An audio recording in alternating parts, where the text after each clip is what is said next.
Assalamualaikum warahmatullahi wabarakatuh. Tabi pun, perkenalkan nama saya Isna Sulehawati, NPM 1804040053, kelas A semester 6, jurusan Ekonomi Syariah, mahasiswi Institut Agama Islam Negeri Metro Lampung.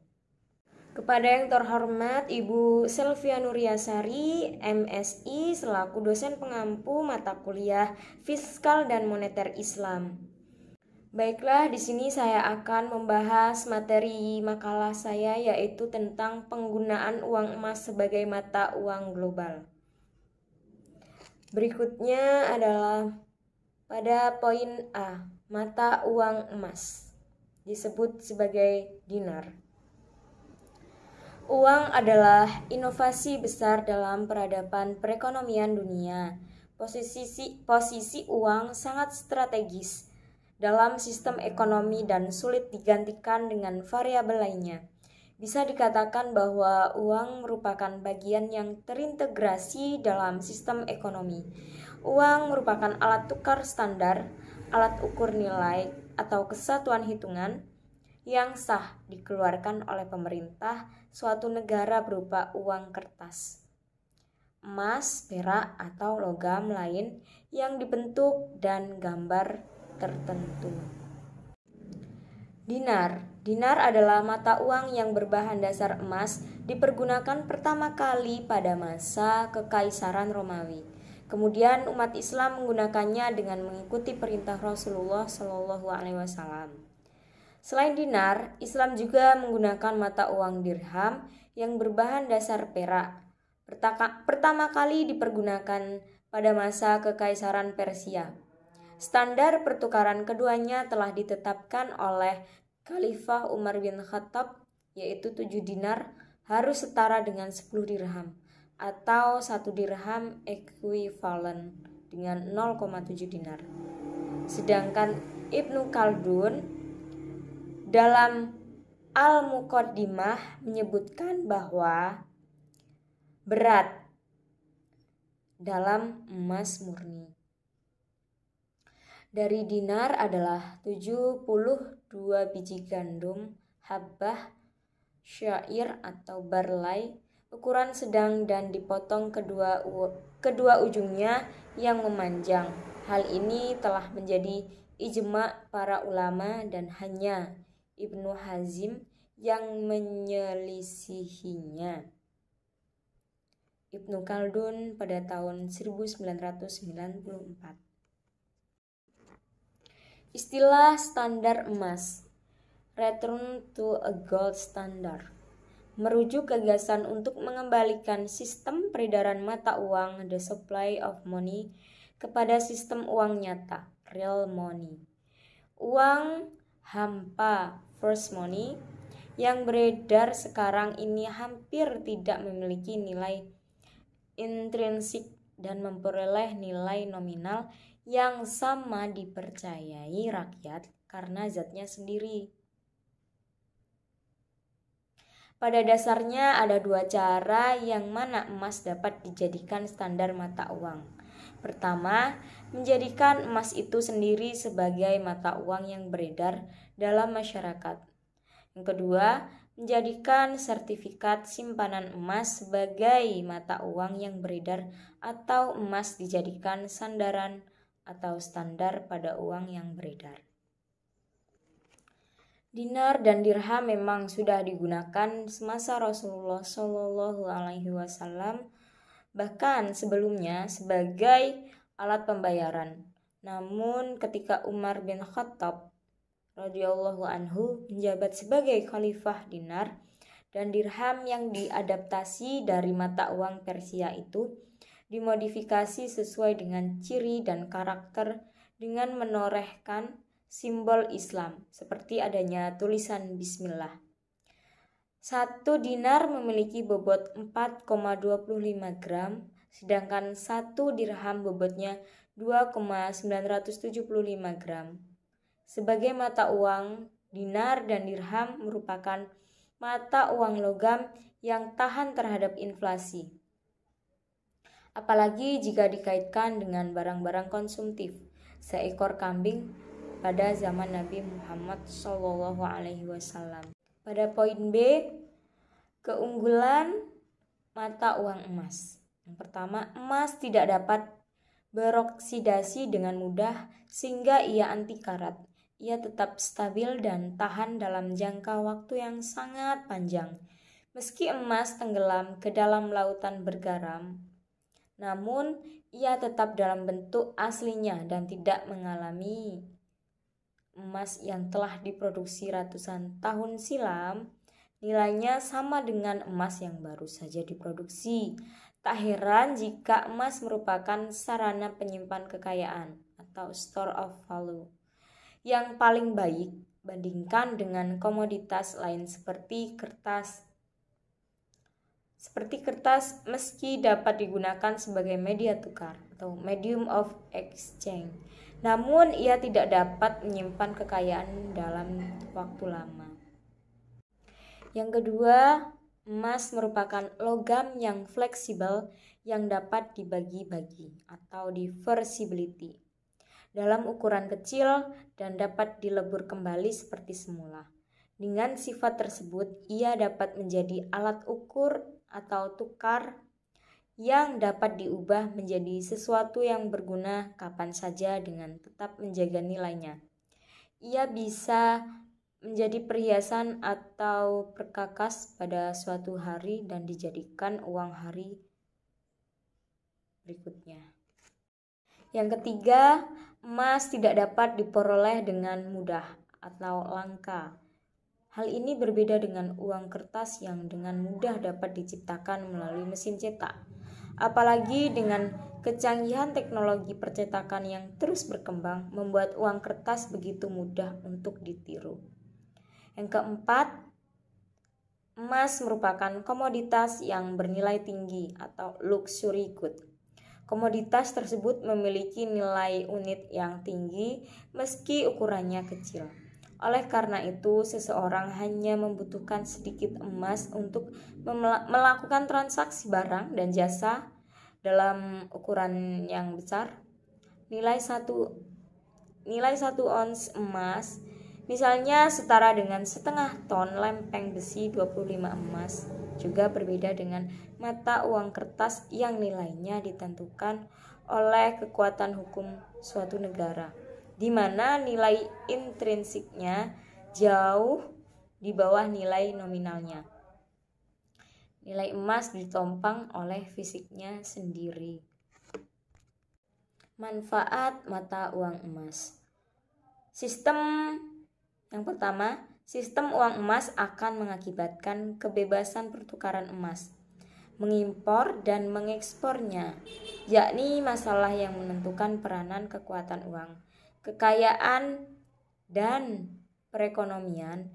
Dalam kondisi semacam ini, aktivitas pertukaran mata uang tidak akan terjadi karena adanya tekanan luar negeri sehingga bisa mempengaruhi harga-harga barang dan gaji pekerja. Yang berikutnya, sistem uang emas juga berarti tetapnya kurs pertukaran mata uang antar negara. Karena tetapnya kurs pertukaran mata uang tersebut, perdagangan internasional bisa meningkat, sebab para pelaku bisnis dalam perdagangan luar negeri tidak takut bersaing karena kurs uangnya tetap. Maka mereka tidak khawatir dalam mengembangkan bisnisnya. Berikutnya, setiap mata uang yang dipergunakan di dunia selalu dibatasi dengan standar tertentu yang berupa emas. Pada saat itu, pengiriman barang, kekayaan, dan orang dari satu negara ke negara lain menjadi sedemikian mudah. Dengan begitu, masalah potongan serta kelangkaan uang bisa dihilangkan. Pada poin C, uang emas pada saat krisis keuangan dan inflasi. Jadi, ketika interaksi keuangan atau moneter dunia berjalan berdasar sistem mata uang emas, dunia hidup dalam tahapan yang mapan. Perekonomian dan keuangan stabil. Ketika sistem pertukaran berbasis emas lenyap, mulailah kekacauan keuangan terjadi hingga meredup dan terabaikannya kesepakatan Bretton Woods. Setelah itu, lenyaplah sistem pertukaran berbasis emas dan transaksi berjalan hanya menggunakan fiat money. Akibatnya, kondisi keuangan bertambah buruk. Akhirnya, krisis semakin cepat terjadi dan menyatu dengan krisis yang lain. Perjanjian Bretton Woods pada tahun 1944 menekankan bahwa perekonomian utang di dunia akan beroperasi pada pertukaran yang tetap dan berbasis emas senilai US dollar 35 per ons. Sementara kurs lainnya akan diselaraskan dengan dolar dan secara tidak langsung selaras dengan emas. Krisis mata uang dan inflasi yang terjadi di era ini, terutama krisis mata uang di tahun 1997, terlihat bahwa mata uang Asia menyebabkan devaluasi mata uang yang cepat. Menurut Mahathir, krisis mata uang Asia terjadi karena serangan spekulatif pada mata uang dari negara-negara Asia melalui kegiatan short selling oleh mata uang pedagang. Serangan spekulasi telah disusutkan nilai ringgit Malaysia, baht Thailand, dan rupiah Indonesia. Akibatnya, Mahathir Mohamad sebagai Perdana Menteri Malaysia di waktu itu menyarankan untuk menggunakan dinar emas untuk aplikasi moneter. Hal ini karena saat ini sistem moneter terbukti gagal menangkal spekulasi mata uang. Menurut teori ekonomi, kestabilan nilai mata uang dapat dibagi ke dalam dua aspek. Ahmed Dalam Karim tahun 2007 pada halaman 102, yaitu pertama, kestabilan nilai mata uang dilihat dari berfluktuatifnya nilai uang terhadap harga barang dan jasa, yang lebih lanjut dirasakan dengan adanya inflasi dan deflasi kestabilan nilai uang dalam konteks open economy. Yang kedua, kestabilan nilai mata uang dilihat dari berfluktuatifnya nilai uang terhadap nilai mata uang negara lain, yang lebih lanjut dirasakan dengan adanya depresiasi dan apresiasi mata uang atau kestabilan nilai uang dalam konteks closed economy.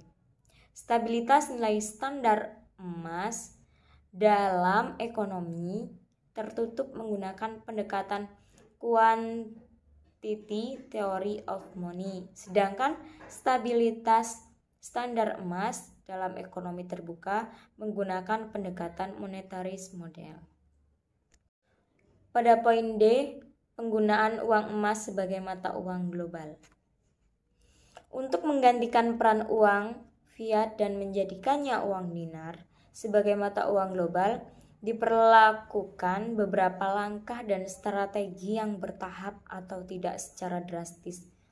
Beberapa hal yang harus diperhatikan dalam penerapan uang dinar dalam perdagangan internasional antara lain: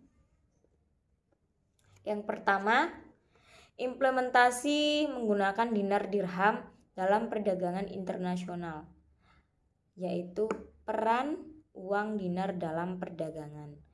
Penggunaan uang dinar tidak ditunjukkan untuk menggantikan peran mata uang domestik, tetapi hanya digunakan untuk pembayaran atas transaksi perdagangan barang dan jasa luar negeri. Uang tetap diperlukan sebagai alat transaksi domestik. Uang dinar tidak diwujudkan dalam bentuk fisik, tetapi diukur dalam bentuk harga emas.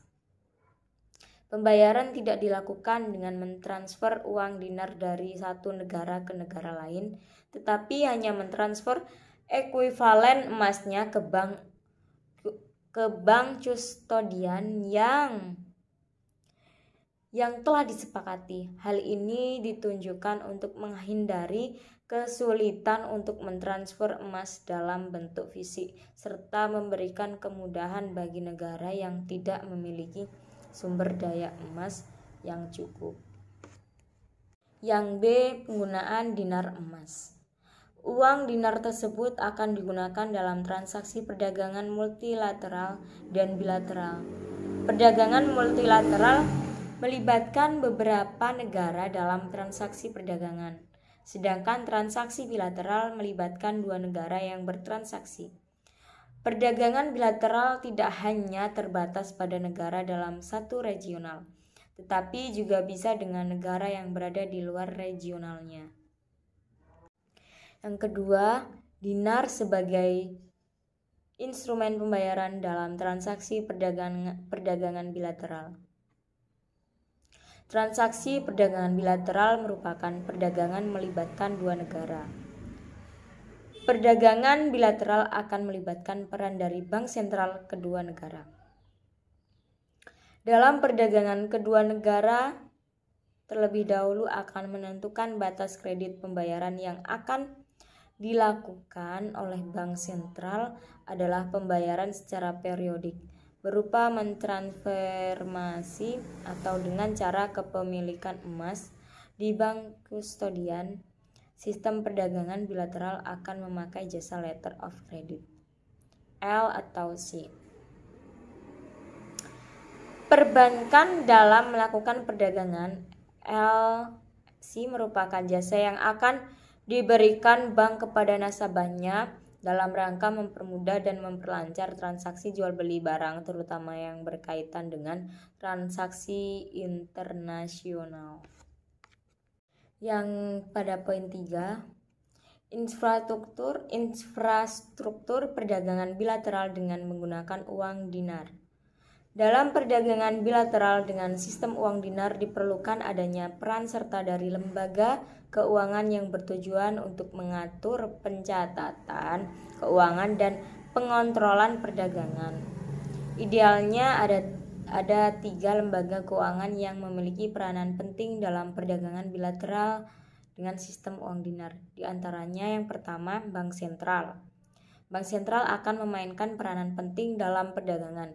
Bank sentral akan memiliki 2 peranan penting dalam perdagangan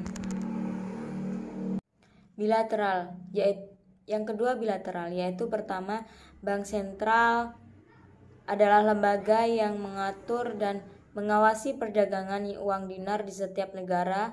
Bank sentral menyediakan jaminan untuk jumlah uang dinar yang dibutuhkan dalam melakukan pembayaran ketika terjadinya surplus atau defisit pada ekspor dan impor.